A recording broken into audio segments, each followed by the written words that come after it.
food, mpokoqo, intloko yegusha,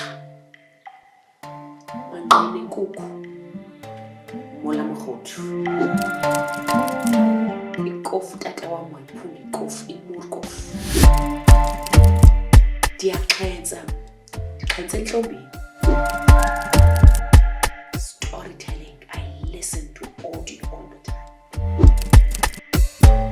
Afro jazz, ndingumntu nomakeba, no tata Caiphas Menya.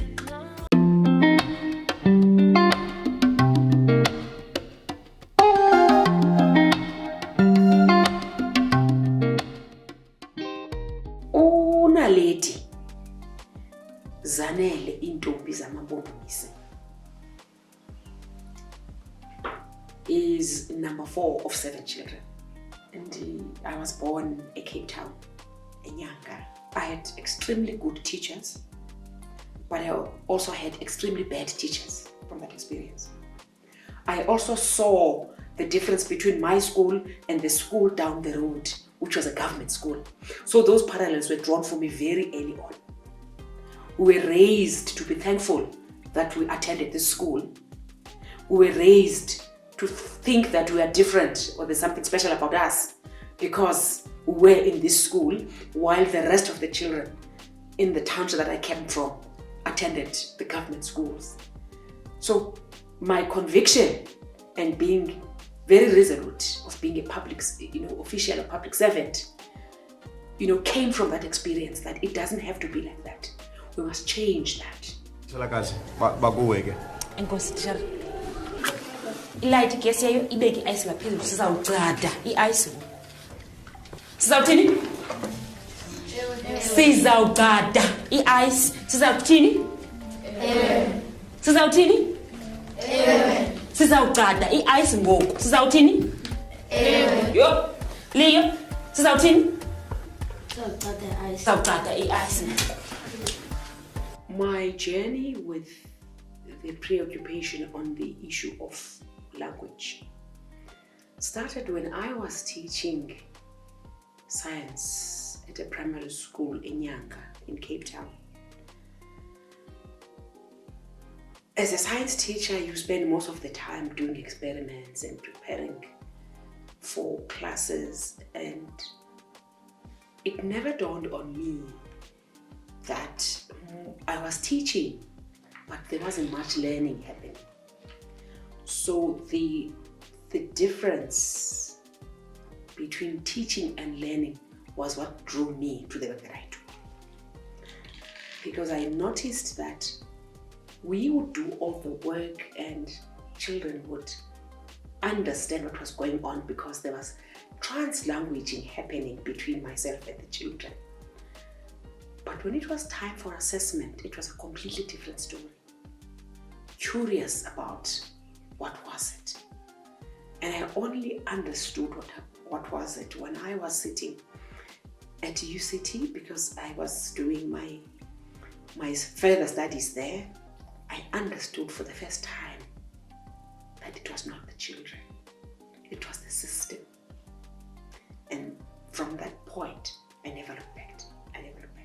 The diversity of South Africa is not a problem. There's a linguist called Richard Ruiz. Richard Ruiz, when he landscapes the contexts, particularly diverse language contexts, he says there are 3 orientations. You either view language as a problem. When people say, we have 11 or 12 official languages, how are we going to teach in 12 languages? It is those people who view language as a problem. Therefore, and this is why our constitution says multilingualism is the norm. Because it should be normal that we are a multilingual country and not just a country where everybody, you are on your own. All I worry about is my language, is my right. So we want to take that position and approach of language as a resource in this country, exactly to answer your question about diverse linguistic contexts. India has 150 languages. We only have 12. And they provide education in those languages. So there is nothing special about South Africa being a diverse linguistic country. This is not a competition between English and African languages. What keeps me going is constantly explaining that all children have a right to English and any other language. But they will not get the English that parents desire if they think that leaving your identity and your language and your culture behind, scrambling for English is going to make it for you. What keeps me going is explaining the value of multilingualism. Because when children are able to function and manage learning, which they must do, then English is a byproduct of their learning process. You don't take your child to school to learn English. You take them there to learn. Now, if they can't learn because there's a barrier and a hindrance to their learning, I have made it my goal to ensure that all children learn. Because our children are not learning.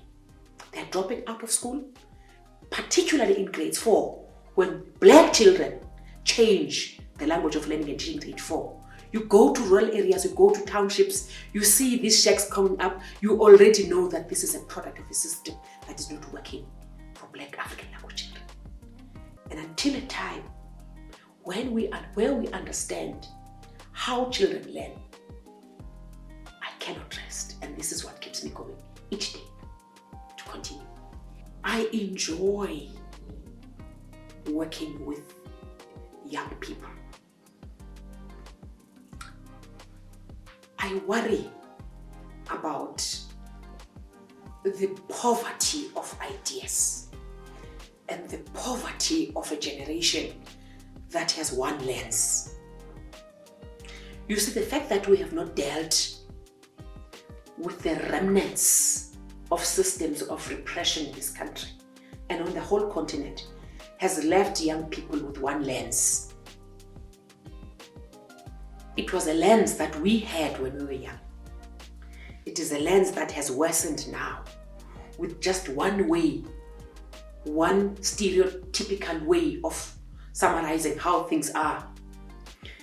And it robs young people of creativity, of independent thought, constructive criticism, and the ability to say, I don't agree, without fear or favor. And daring to be different. I am not critical when people, young people, particularly women, engage in thinking that the outside beauty is important. It is very important. But the length at which we go to that, we think that this is what is important about being a woman. It is about the perception, what people see in you. It is not the contribution that you make. And I've made it part of my calling to ensure that we open up those spaces for young women, because outside of work, I want us to be uncomfortable, to teach people how to be uncomfortable with narratives. And the one thing that I learned from home is the love for children. I have triplets who are on the autism spectrum. And those boys have taught me a lot about life, about humility, and about making sure that when children are in a position of weakness, it is our responsibility to always fight for what children need. So I'm involved in disability groups as well because of their autism. So there's a lot that I do outside of work. One of the things that I appreciate most about being a woman is other women who have held my hand, and men who have also held my hand. I think because we have models of male power and dominance.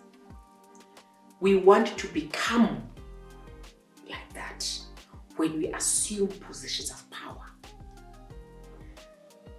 It's either you are too loud, or too opinionated, or too emotional, or too caring, or too this. The lens out there is scary because society tells you to be likable as a female. No, you can't say that in public. As a government official, I say many things that most people wouldn't dare say. I don't feel that the power that is usurped from government officials, because by association, because you are a government official, you must be corrupt. Because you are a government official, you must be lazy. Because you are government, therefore you are this. Because the danger of, I would read as a message to young women, is that stop being likable. Nobody cares about your likability. They might project it.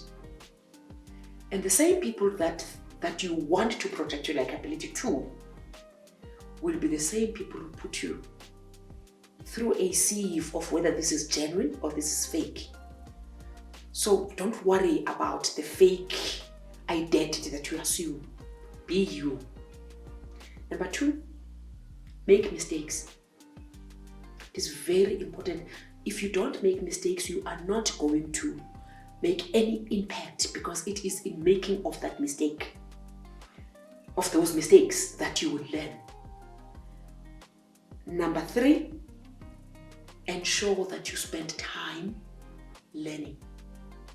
The more you learn, the more educated you become, the simpler you get. You become very simple about things because you know that even if you are like Naledi and you have short nails, that's not important. It is the difference you will make tomorrow, because you will learn, you spend your time being in competition with you.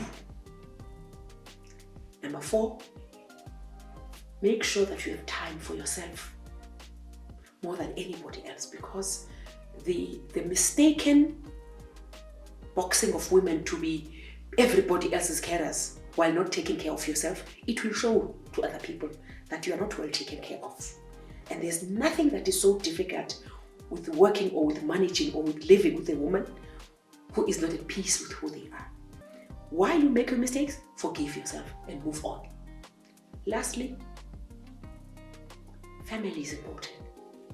Because when everybody else has chucked you out, it is the family that will pick you up. And family is not only by blood, which is very important for women. It is everybody that you put around yourself, that you support, that support you in a reciprocal relationship, and keep those clean.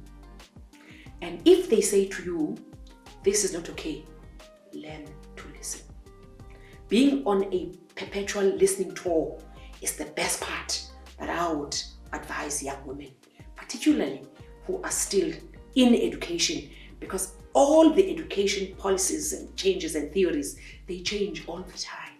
So keeping you informed is going to make you an official of government or an education specialist that is amenable to changes and not always stuck on what I knew yesterday. We don't want that.